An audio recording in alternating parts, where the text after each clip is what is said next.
Sore dan salam sejahtera untuk kita semua. Bersama ini rekan-rekan sekalian kami perkenalkan beberapa yang hadir di sini di samping para kader semua yang di belakang.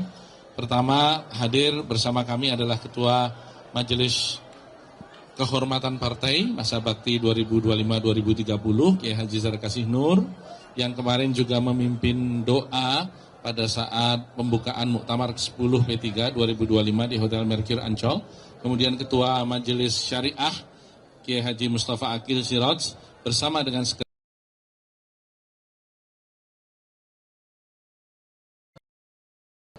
Gus Yassin, Wakil Gubernur Jawa Tengah, dan juga hadir Ketua Mahkamah Partai di samping saya, yang rekan-rekan sekalian juga bisa mengetahui bahwa di dalam Undang-Undang Partai Politik, apabila terjadi perbedaan pendapat di dalam partai politik, maka adalah tugas Mahkamah Partai yang masih berlaku sebelum dicabutnya SK Menteri Hukum dan HAM atas terbitnya pemilihan kepengurusan yang baru, itu yang akan menentukan apakah memang sengketa partai politik itu ada atau tidak.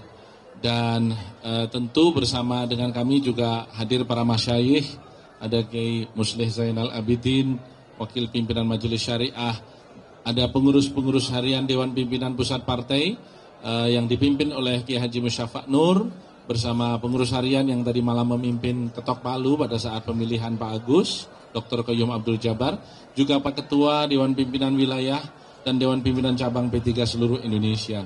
Rekan-rekan sekalian, bersama ini kami sampaikan Muktamar 10 2023 telah usai dengan penutupan tadi malam, dan acara sore hari ini adalah acara tasyakuran, di mana hari ini kita mensyukuri P3 telah memiliki pemimpin yang baru dan Bapak Haji Agus Suparmanto. Yang kedua, rekan-rekan sekalian, saya perlu juga meluruskan narasi-narasi yang dikembangkan secara sepihak pada saat sidang-sidang paripurna Muktamar sedang berlangsung.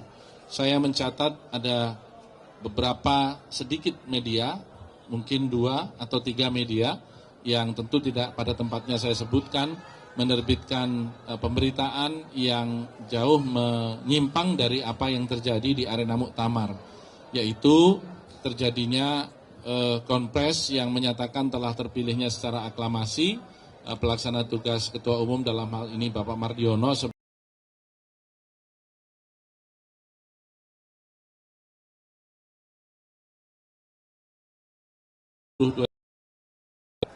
Saudara Dr. Rusman Yakub, yang mengatakan kronologis bagaimana peristiwa Muktamar ke-10 P3 2025 telah kita lewati bersama, mulai sidang paripurna pertama sampai dengan sidang paripurna ke-8, di mana telah terjadi perubahan anggaran dasar dan anggaran rumah tangga tentang persyaratan calon ketua umum.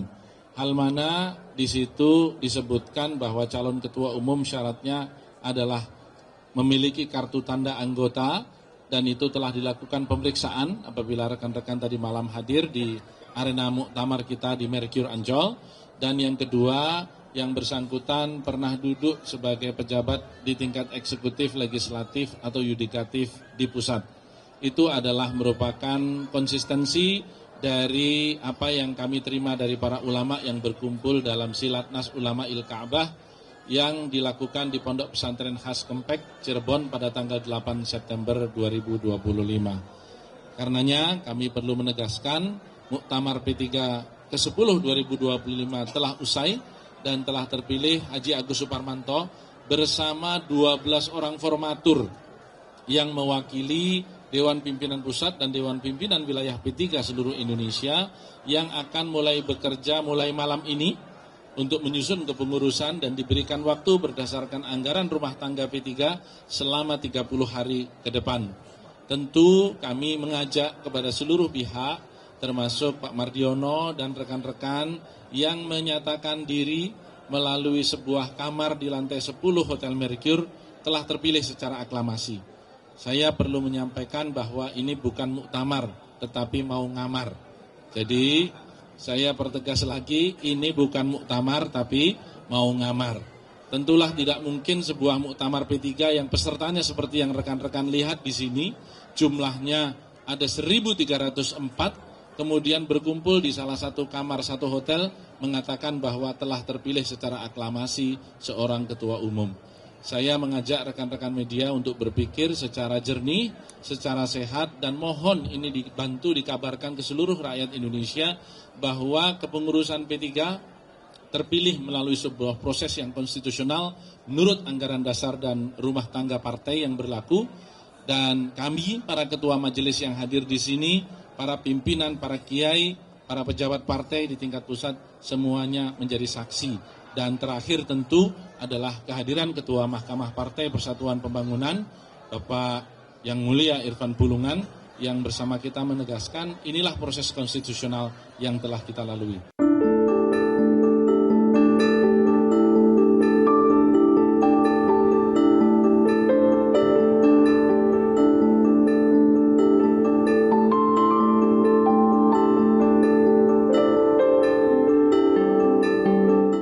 Alhamdulillah malam hari ini kita telah menyelesaikan pada sesi inti dalam muktamar yang ke-10 ini. Bagaimana yang diatur dalam pasal 11 ya, anggaran dasar dan rumah tangga, maka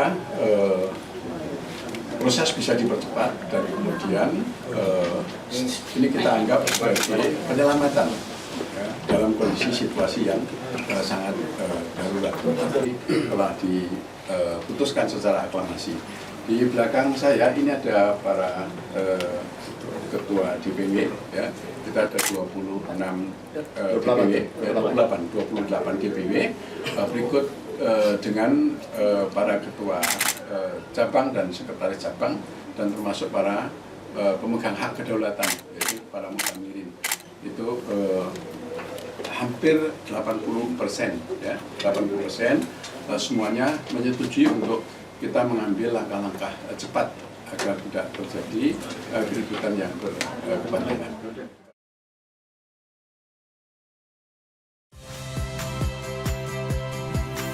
Saya Valeria Bella. Saksikan program-program Kompas TV melalui siaran digital, pay TV, dan media streaming lainnya. Kompas TV, independen, terpercaya.